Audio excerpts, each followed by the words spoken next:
Welcome to Sinister Studies. My name is Kim, and I'm joined each week by my kiddo Ben, where we'll discuss all things sinister up to and including high school. As with all things sinister, listener discretion is always advised.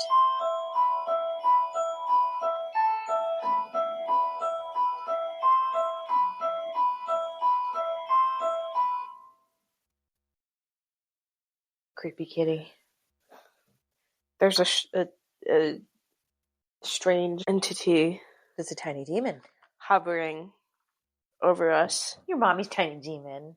and there is someone doing their laundry, and the lights are flickering. Sorry, I had to do my laundry. Or it's the demon kitty's influence. I mean, the ghosts have been busy lately. The ghosts have been busy. These ghosts are loud as fuck. Like,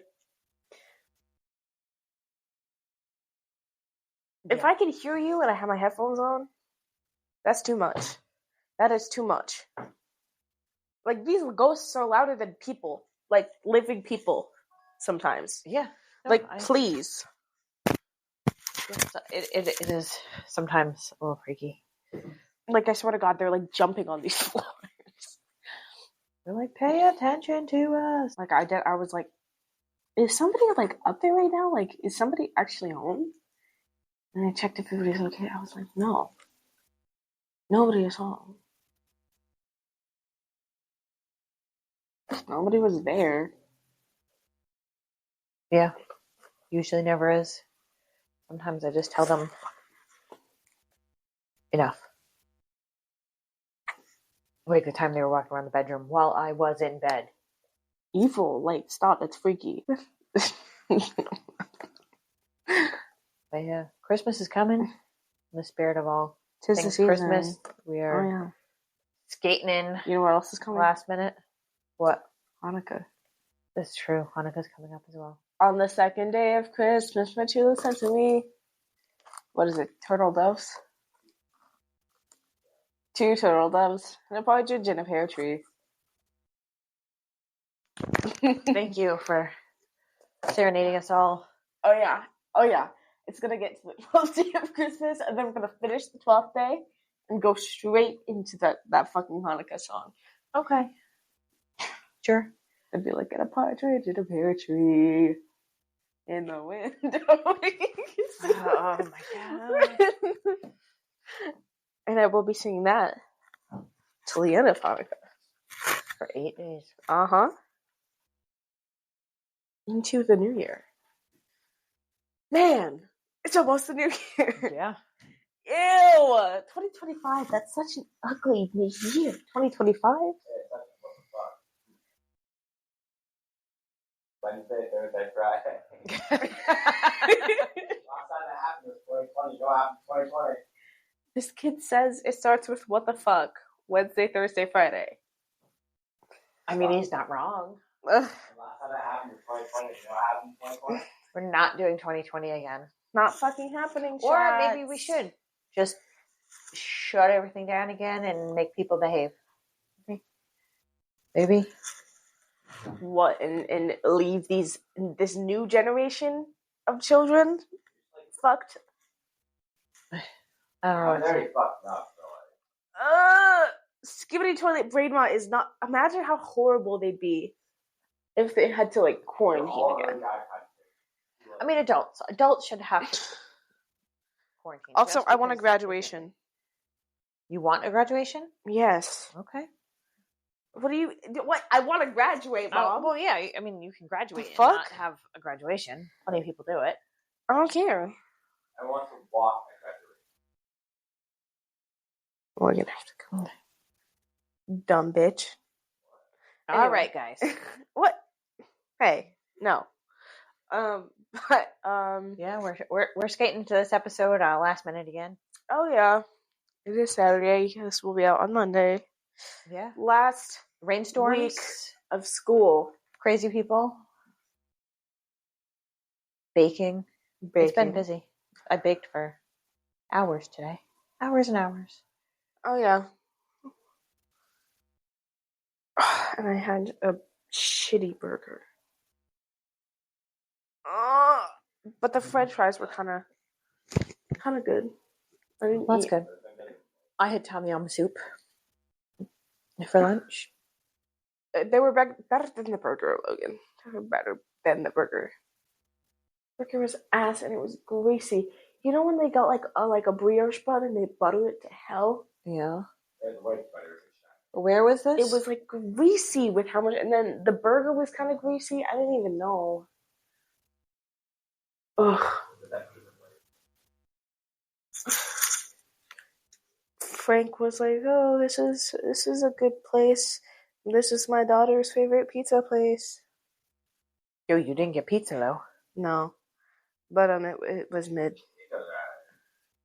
It was mid. It was just mid. I wish I didn't eat anything at all there. I'm gonna be so real. Like, Sorry. it was that kind of situation. But I have French fries. What are we gonna eat for dinner? We got nugs. We got mac and cheese. I We guess got we could some have salad. mac and cheese for dinner. Okay, Whatever floats you guys' boats. but yeah, methamphetamine. Yeah. Methamphetamine, sure. Meth for dinner. Meth for I have a question, Mike. dinner. If I was home alone and you guys were dying, but I have permission to like needed to go to the ER stat, but I have permission to take the car you drive to myself. If somebody needed to go to the ER stat, you should probably call 911 first and foremost. Let's review emergency protocol. 911. If for some reason you couldn't wait for 911 to drive the quarter mile, then yes, you can take the car. Go for it. Why are you you're like, I'm not licensed. okay, you're just like I'm licensed in like thinking about. Yes, I know. Okay. Yes. So I did promise you a Christmas episode. Oh yeah, because I was like, so I was like, is this next one gonna be holiday? That's so bad. Is this one gonna be holiday? And she says no. Like, what do you mean no? It's not gonna be holiday. It's the holidays. Oh, it's a holiday. Christmas is next week when you're listening to this. no, it actually would be So yes, 10 days. a Christmas case you were promised, and a Christmas case you shall have. It is a story that actually kind of kicked this off. This whole thing. It's the first true crime case you ever asked me about. You know what it is? No. Okay. So our story does not actually begin on Christmas. Our story begins in Italy in the year 1895. 1895 was crazy. Where Giorgio Sodder was born. Uh-huh. At 13 years old, Giorgio and his older brother would immigrate to the United States, landing on Ellis Island. Uh-huh. Immigrants. As soon Yippee. as they landed, his older brother would basically fucking turn right around and go straight back to Italy. Oh, cute. Giorgio would go on to Americanize his name, becoming George Sodder. He was a hard worker and started at the most base of levels, carrying water. George Sodder. Yep. Okay, wait. How old was this kid when they moved there? He was 13 when he came to the United States. And his brother just left him there? Just fucking left him in New York, yeah. That's kind of insane. I don't even think his brother left Ellis Island. Like, literally checked in, checked out. Why did he even go then? Nobody knows. Oh my god. That's crazy. So, our boy George was a hard worker and, again, started working at the most base levels. He was carrying water to workers that worked on the railroad. Uh-huh. Over time, he would move up in the ranks, and he would become a relied-on employee, eventually owning his own trucking company in West Virginia, where he hauled West Virginia. coal from area mines. Mountain road, take me home, country road. In 1922, George would marry a good Italian girl, also an immigrant, Jeannie Cipriani. Jeannie Cipriani. That's a good name. It is. They would go on to settle in a town just outside Fayetteville, West Virginia, an area known for an abundance of Italian immigrants.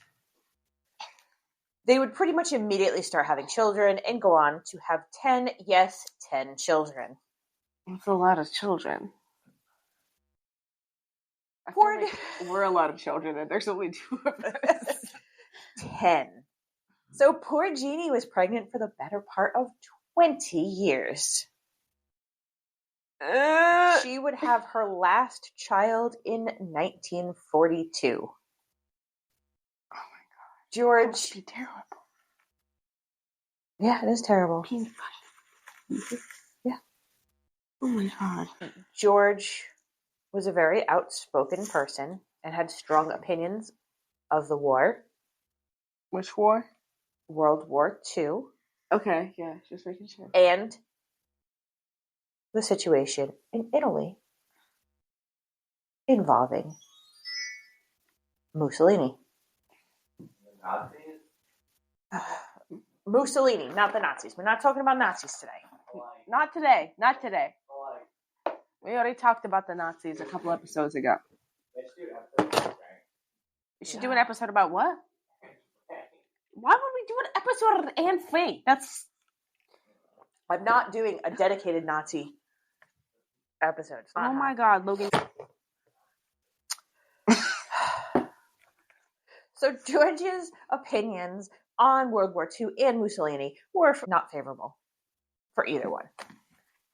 Unfortunately, many of the Italian immigrants in the area saw Mussolini as the Italian second coming, which would go on to cause more than one argument with his peers, regardless of the fact that Mussolini was deposed and executed during World War II. If you didn't know, they cornered Mussolini and his wife and pulled him out and executed and strung him up. It's a whole thing. In 1945, World War II would finally come to an end, and by the winter, the Sodder family received words that their son Joe, who happened to be the second eldest child, and had been deployed overseas, was set to return home. Yippee! So Christmas of 1945 was ramping up to be a joyous occasion for the family as a whole. Yeah, this is a Christmas. The BuzzFeed Unsolved episode is coming back to me. That's the first BuzzFeed Unsolved episode I ever saw. I still have not watched it. I think it might have been one of their first proper BuzzFeed Unsolved Vine and Shane episodes. They're not. Man, BuzzFeed is nothing without them. I could not tell you either way. Anyway, I specifically remember watching that shit when I was fucking, oh my God. In my single digits. Yeah. Oh my God. So anyway, Joe had not returned yet. That's why I am the way I am. It was only a matter of time, so the family was very excited for the holidays. On Christmas Eve, their eldest daughter Marion came home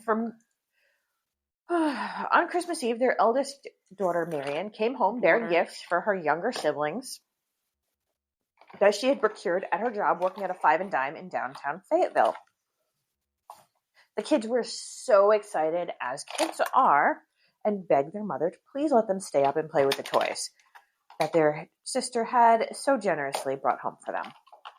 They begged to be able to stay up late and play with the toys, and since it was Christmas Eve, Jeannie would eventually agree, allowing them to stay up with the condition that they make sure to do their chores before they go to bed. Their chores were to make sure the cows were in. They had cows. And the chickens were fed. They had a farm? Well, kind of. Most people had some sort of beef and poultry. What do you mean most people? A lot of people in that area had livestock of some sort. I don't know how many they had, but they had enough cows where the cows had to come in. If they were out in the pasture, and then you're going to make sure they come in from the pasture. Wait. I don't know. I feel like I was thinking thoughts. I was having thoughts and then I lost them. Gone. Ah! I feel like I had something to say. Oh, wait, never mind. It can wait. Okay. It's not relevant to the episode, I realize. The two eldest sons that were still in the home were John, who was 22, and George, who was 16, and they were already fast asleep because they had spent a long day working alongside their father. Oh no, I know. I know what's going to happen. Jeannie would then take her toddler Sylvia with her to bed because I'm sure she was exhausted because she had a baseball team at home. And toddlers are not meant for late nights. Definitely not. Marion was exhausted because she had been working on Christmas Eve with the general public, and that is always exhausting. So she inevitably fell asleep on the couch with the Christmas tree lit, which is something I do now. I like nice. Being up in the morning, quiet with the tree lit, nothing else, just quiet. No responsibilities yet at that hour. Right? It's the best part of being awake. Jeannie would be awoken at around 12:30 in the morning to the sound of the telephone ringing. She recalled that it was a woman on the other end of the phone who had asked for someone that did not live in the house. Jeannie also remembered it sounding like there was a party in the background with clinking glasses, laughing, and talking. She told the caller that she must have the wrong number, and they hung up. Jeannie would start making her way back to bed when she noticed that the Christmas lights were still on, although the house was quiet. She assumed that the children had done their chores and gone up to their attic bedroom and just forgotten about turning the lights off on the Christmas tree. So she would turn off the lights, close all the curtains, and go back to bed. But she would not get much more rest that evening. About a half an hour later, she reported hearing a large bang from the roof, followed by the noise of Santa. It could have been Santa. Although that was followed by the sound of something rolling on the roof, so unless Santa just rolled his ass off the roof. I mean, maybe he did. It's not my business. Maybe he dropped baseballs for her baseball team. Maybe. Who knows? So she listened for a while and, not hearing anything further, went back to sleep. About a half an hour later, she would be woken up again, this time to the smell of smoke. Oh. Jeannie sounded the alarm, calling for her husband and her children. The eldest two boys would hear the commotion and run down the stairs, but when they tried to get back up the stairs to go to the attic and get their siblings, the fire was raging too strongly and they could not make it up the stairs. Oh, that really sucks. So George, Jeannie, John, genuinely. Marion, and Sylvia ran from the home looking for a way to get into the attic to save the other children. Those children were 14-year-old Maurice, 12-year-old Martha, 9-year-old Lewis, 8-year-old Jeannie, and 5-year-old Betty. When they got outside, they were screaming for the children in the attic, but no children were seen in the windows, and it did not appear that they were even aware that there was a fire in the home. George ran to grab his ladder that he kept propped up against the side of the house, but for some reason, the ladder was gone. He couldn't find it anywhere. So he and his sons tried to move their trucks closer to the house in an attempt to reach the attic windows, but the trucks would not start despite the fact that they had been used the day prior without an issue. Peculiar, odd, weird, strange, unusual. They also tried to siphon water from the water barrel. However, the water barrel was frozen solid. Marion ran to the neighbor's house to use their phone to call the fire department, but the phone would not ring. There was no busy signal, just dead air. The family was out of options. Their children were trapped in the attic of a burning home. The fire would burn strong for about 45 minutes, and during that time, a car drove by and saw the blaze. They went straight to the nearest town to summon the fire department, which was 2.5 miles away. Due to the fire department's antiquated method of calling the fire department into action, it took them over 7 hours to get to the Sodder home. How the fuck? 7? So they did not get to the Sodder home until after sunrise. They did a phone tree to call each other. It's Christmas Day at this point. And I don't know, their phone tree must have been the fire chief calling his first homeboy and been like, yo, there's a fire, get up. And he calls the next guy and so on and so forth. And then they all have to wait till each other gets to the fire department or some shit. And apparently that took a really long time. Maybe they were, still kind of drunk from their Christmas Eve parties or whatever. But it took them 7 hours to get. You can't do that shit when you're a firefighter. I mean, you can, but you shouldn't.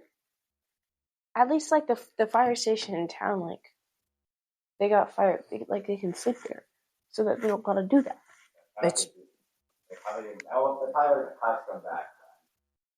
no, it was like I mean, it was volunteer, but like nobody was at the firehouse. Nobody was committed to this to the fireman life. By the time they got to the home, it was just a smoldering pile of rubble. The Sodders and the fire chief would search the remains of their home for whatever was left of their children. The fire chief would tell them that they were most likely completely cremated in the blaze. Heartbroken, the family would bulldoze the house days later and cover it with dirt. The coroner held an inquest in which they determined that the children had died an accidental death from the blaze, and death certificates were issued at that point. Days later, the family ladder was found about 75 yards away from the home down an embankment. And a neighbor reported seeing a man stealing from their property on the night of the fire. Police would go on to arrest a man named Lonnie Johnson, who admitted to the theft and said that he had cut the phone lines, claiming that he thought they were the power lines. The phone company would come out and confirm that somebody had indeed cut the home's phone lines, but the family still had questions. How had the fire broken out?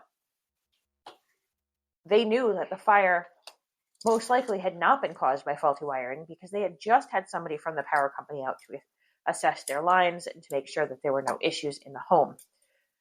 They were told after the inspection that the wiring was as good as new, plus the power did not go out at all during the night. And we know this because the Christmas tree was still lit when Jeannie got up. Yeah. Also, the phone had just rang, which means he in the less than an hour, something hit the roof. And then the fire started.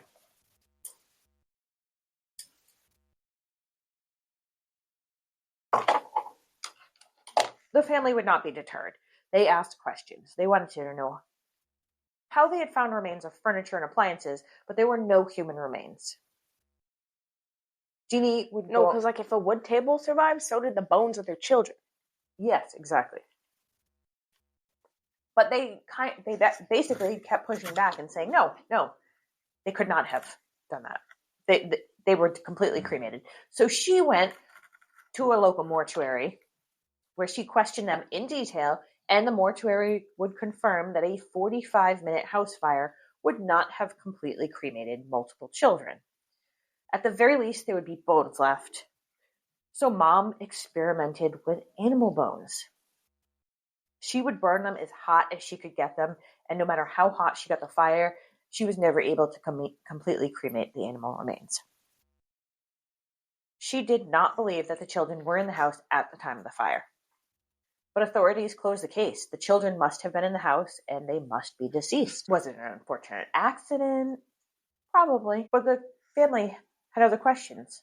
Could it be arson? A kidnapping? Something more nefarious? They just knew something was not right. And then there was also the odd events that led up to the fire. Things were much more suspicious than it seemed. There were a lot of occurrences leading up to the fire that left big question marks. One, there was a day in the fall where a man came to the house asking if George needed any work done. That was completely common back in the day. George would talk to him for quite a while, and when he was getting ready to leave, the man had commented to George that the fuse box looked like it needed help and that he felt it would actually cause a fire. This was despite the fact that George had recently had the house inspected and was told after the inspection that everything was okay.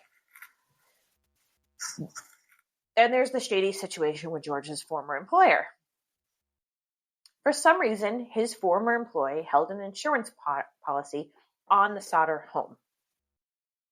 For whatever reason, if something happened to the family home, the employer would get the payout and the family would get nothing. That's kind of insane, first of all. It is. So it is. He burnt the house down to get the money?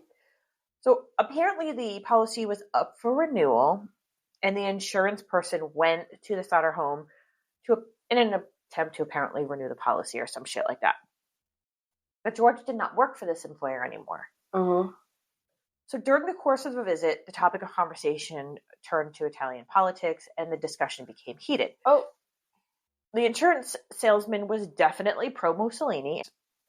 When George inevitably declined the insurance salesman's services, he became enraged. He screamed, "You'll be paid for your dirty remarks you've been making against Mussolini. Your damn house is going up in smoke." Okay, so it was him then.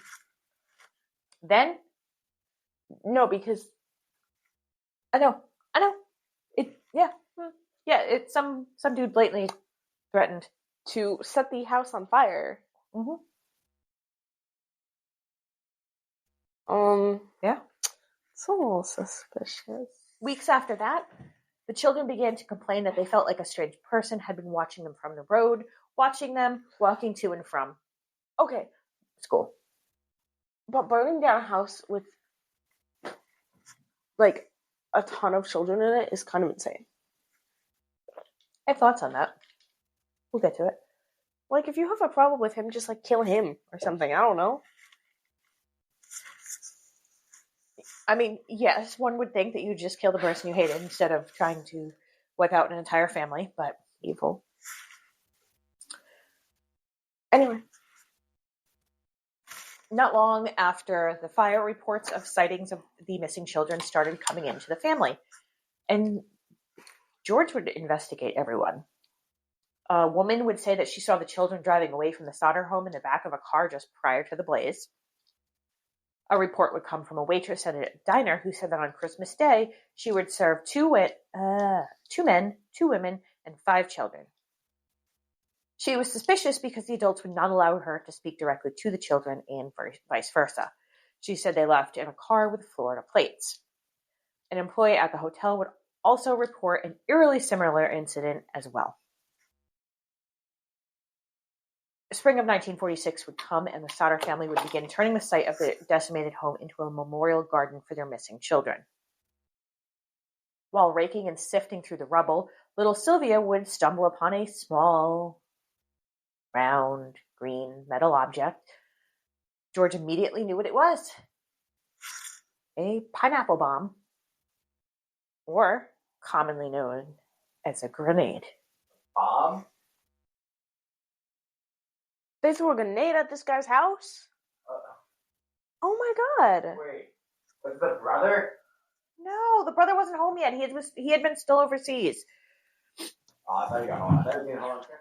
After word got out... It's not Christmas yet. I thought it was Christmas. No, it's after Christmas now. Well, I know, but like... He did not bring bombs home. Yes. They just... I don't know, TSA was very lenient before 9/11. There was not TSA before 9/11. Yeah, good point, exactly. That's good point. Anyway. After word got out that the toddler found a bomb, a bus driver contacted the family and said that the night of the fire, he had driven by and seen people throwing what looked to be fireballs at the Sodder home. Oh, and he didn't report it then? Nope. He didn't call in the fire department then? Nope. When people were throwing literal bombs at the house? Nope. Weird. But nothing came of the stories that had made their way to the Sodder family. In 1947, George would write to the FBI and would get a response from J. Edgar Hoover himself. President? The head of the FBI, Logan. Oh, shit. Oh, I'm thinking of Herbert Hoover? Yeah, that guy. He would say in part, although I would like to be of service, the matter appears to be that of local character and has not come into the investigative jurisdiction of the Bureau.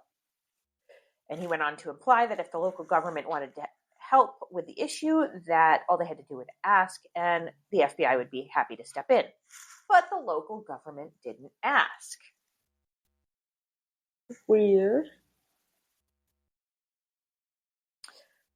Why didn't they ask for help? Well, you see, that area of West Virginia was heavily settled by Italian immigrants. What do we, as New Englanders, know of the history of Italian immigrants in the United States? No? Nothing? Oh, we know. We know. No comment. Mob affiliations. No shit. No shit, Logan. Yeah. The mob. There was a long history in the Fayetteville area of similar history of that in New England with the mafia, where local merchants would pay for protection or pay for whatever, and if you didn't, shit would happen. And it's ingrained in local politics, as we so know. So George would hire a private investigator to help follow up on any lead that came in. The private investigator would find out some interesting facts.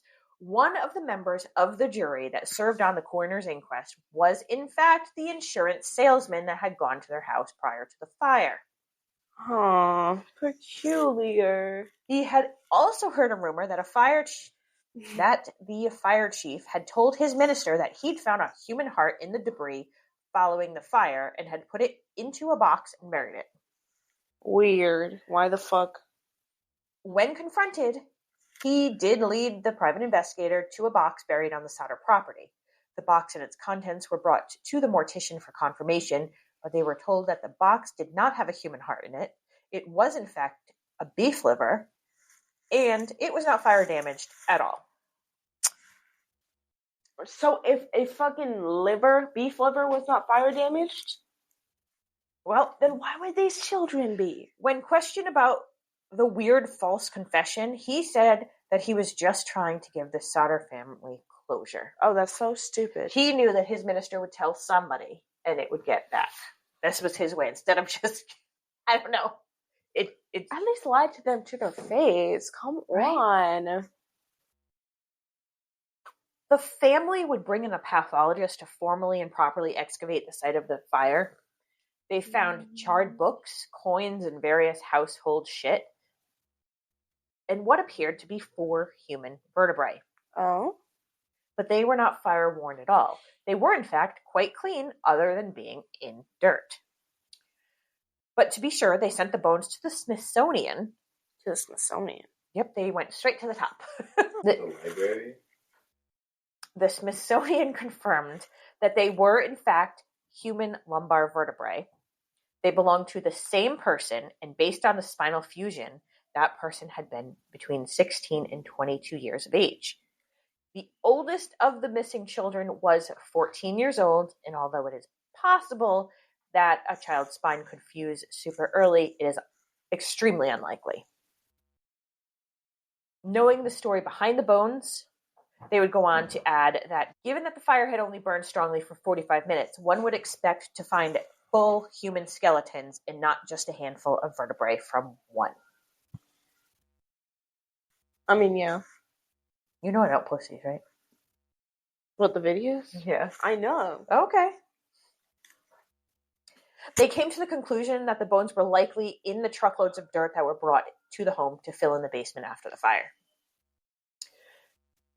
Given the pressure, holy cow, it's going to be a long night. Given the pressure, the governor and police superintendent held their own inquest where they concluded that the search was hopeless, case closed. Oh my God.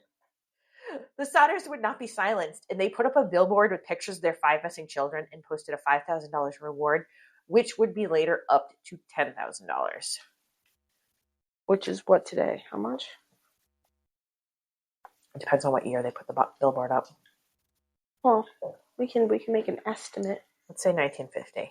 1950. $10,000 in January of 1950 is worth $134,252.34 today. Damn.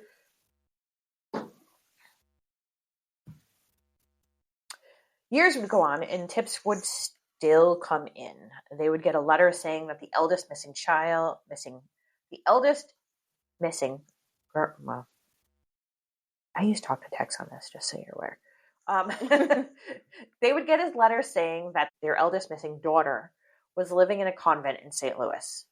In a convent? Yes. One came from Texas, where the writer says that they had heard someone at a bar discussing the fire. What, Logan?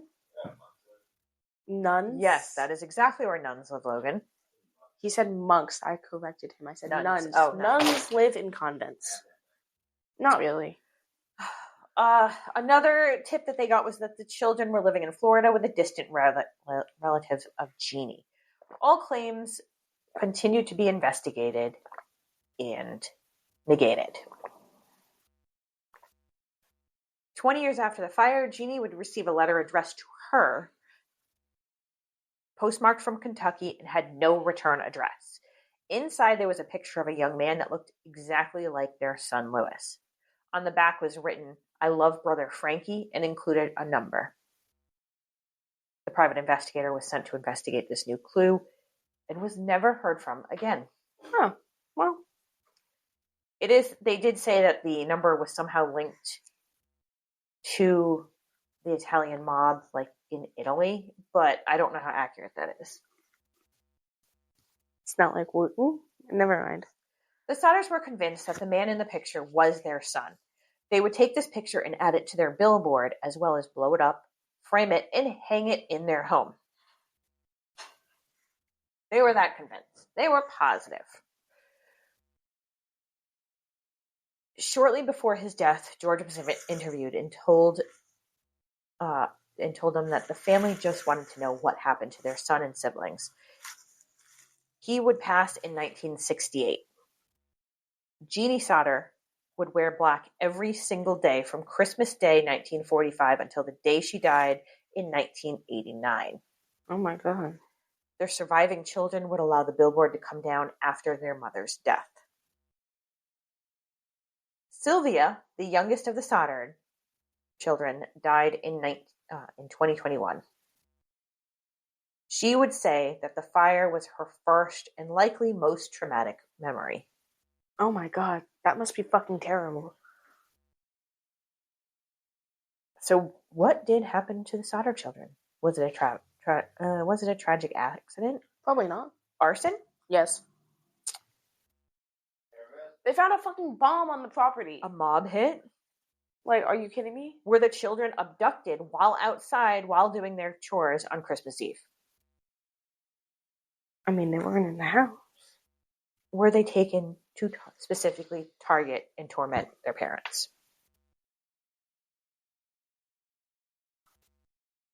So yeah, there is speculation that really George was the target, and they didn't want to kill children. So they took them? So they took them and were just going to kill the adults that were in the home. So, okay, so if George is the target, then why don't you just, like, snipe him? Sometimes the extreme makes an impression.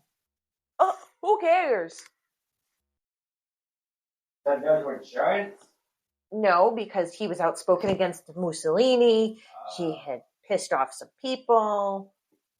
Some Italians. I mean, he was Italian also. I know, but, like, pissed off Italians who might have had connections to the lab. But no, what the fuck? Evil. So yeah, that is our Christmas episode. We still do not know what happened to the Sodder children. We probably will never know. I mean, we can guess. They're all dead by now. I feel like gotta be. I mean, they don't have to be. But, like, likely. Because we have people that come in to the office that are, like, pushing 100. So, I mean, technically, some of them could be alive, but Why? it's unlikely. When was the youngest born? So she Put it in perspective. Great grandma was born in 1927. Damn. So, yes, it is still possible that some of the Sodder children are still alive. If you're still alive, hit us up. Yeah, You're probably not listening to the podcast. Just saying. Maybe not, yeah. But, you know, if you are. Speaking of which, I would like to thank everybody. I was shocked as shit when our year-end review came out, and it turns out we are in tens of people's top 10 lists. Tens of people. Tens of people's. So what, like Tens of people's. tens? So what? What was the number? I think it was like 10 or 11. So Well- tens of people. Well, yeah, tens of people. So thank you for putting us in your top 10 I mean, podcasts. people don't I appreciate put you that. in the top 10. I mean, no. They just listen and it gets to. So, yeah, so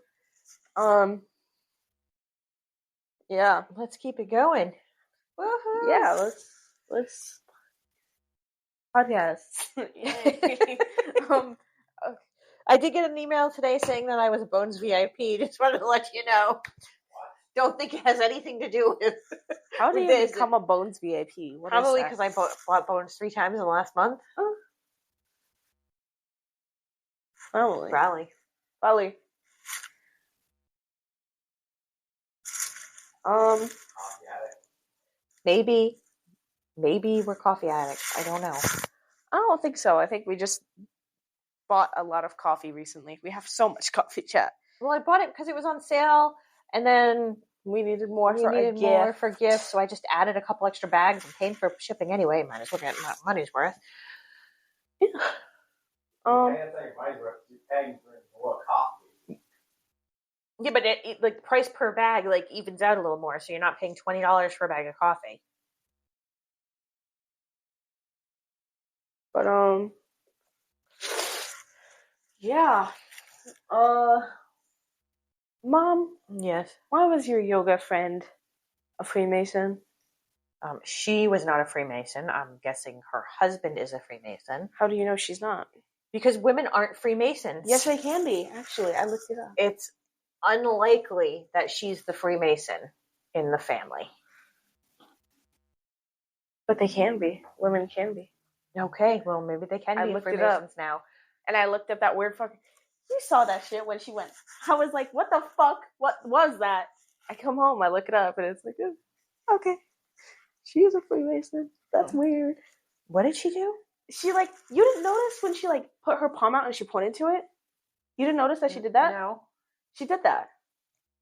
What does that mean? You said you looked it up. It means, like, that you're a Freemason and you're trying to see if the person you're talking to is, or you're trying to, like, invite them to become a Freemason. Huh. I don't want to know any secret knowledge, chat. It's secret for a reason. I don't want to become a part of some secret society. Hey, at least I could help with her Christmas purchases. At least. I could explain what a coffee press was versus a percolator. Ugh. Percolator, Logan. Percolator. For espresso. This kid just goes, perk? Anyway, I hope you guys have a good holiday season. We'll be back after the new year. Yeah. It's just going to be crazy between now and then. It's going to be... I'm guessing nothing's going to get done anywhere, with the exception of shopping, baking, and eating. Yeah, pretty much. I got 1 week of school left. 1 week. By the time this is out, it'll be my last week of school. It'll be PJ Day when it comes out. We got PJ Day on Monday. Please be nice to your retail workers this week. Please, I beg of thee. They're tired. Shit, be nice to everybody. Yeah. But if you're looking to start a fight, The come to my holiday town because I'm ready to season. fight somebody. Yeah. That's where I'm at in life She right wants now. a justification to throw her hands. So yeah, please feel free to recommend our podcast to others so we can have maybe 20s of people top 10 playlist next year. And like and follow and subscribe and all that good stuff. Yeah. Yeah, I guess we will see you on the flip side. Have good holidays, whatever they are. Yeah. Christmas, Hanukkah, Kwanzaa, New Year, Solstice, Yule. There's probably other holidays too. You got most of them covered right there, though. I think we're flush. Yeah.